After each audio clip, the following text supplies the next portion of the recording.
Siyempre, mga nakolektang basura sa Manila. Kapag may basura sa ating paligid, ang tanong, hindi kung sino ang nagkalat nito, kundi bakit patuloy tayo nakakalimot sa ating responsibilidad. Basura, simpleng bagay ngunit malaking isyo ng moralidad at kalikasan.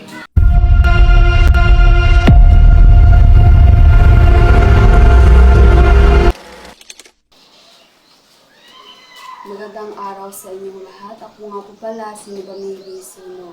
Ako po ay nagsasagawa ng isang panayam tungkol sa isyu ng basura. Isang malaking suliranin na kinaharap ng ating lipunan. At nandito po ako ngayon sa Prof. G's Poblasyon, Kitaw-Taw upang mag-interview. Ang aking interviewin ngayon ay si Tatay Alisio B. Hamero, 74 na taong gulang. Magandang hapon, Tay. Magandang hapon din. Ngayon ang ako kunting katanungan tungkol sa isyu ng basura.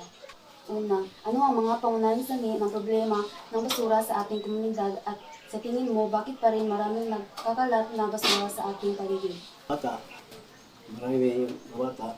So, ang pagliligpit ng basura ay hindi maagapan kahit saan lang itatapon. Kaya problema niyan. At saka, karamihan ngayon sa mga pagkain na mabibili sa tulan ay mga junk foods. Nababalot sa silipin, na napanood sa mga plastic, na lata, at karamihan na loob sa buti. Ngayon, pagkatapos na maubos yung nasa mga laman, kahit saan lang natapon. Kung ilagay sa gusto na lalagyan, halimbawa, may nakasabit ng sako, silipin. Problema rin dahil marami tayong stray animals, yung mga aso, mga pusa, mga daga. Karamihan sa mga basura, maamoy yan. Kaya nga, dinadayo yan mga kahit na sinisilid mo na sa sarili sako, ipagkalat rin yan dahil ayok, tulad ng aso, pusa, daga. At ikinalat ng mga hayop, lalo na sa aso. At pangunang tanong, Tay, paano maapekto ang basura sa ating kapaligiran at kalusugan? Siyempre, malaking maiha, malaking mangyayari kung hindi maayos ang paghakot ng basura.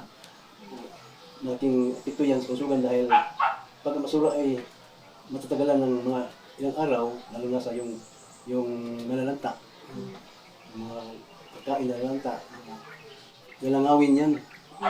So, isa na ang langaw na carrier ng bacteria, virus. At yun lang. Okay? Maraming salamat. At meron akong natutunan kahit kunti lang. At sa nanonood nito, sana meron rin kayong natutunan sa sinabi ni Tatay. Ngunit sa pagdumi ng paligid ay hindi lamang sa pisikal, kundi sa moral. Ang bawat pagkakalat ay pagsuway sa ating tutuling moral sa sarili, sa komunidad at sa kalikasan. Ang pagtapon ng basura kung saan-saan ang kapaligiran ang naghihirap. Pero may solusyon.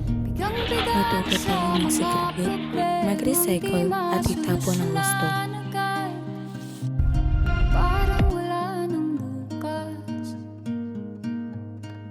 Pwede bang umiwas? Hinahanap ang sarili, ngunit di nakakayanan sa ligaw na dinadaanan.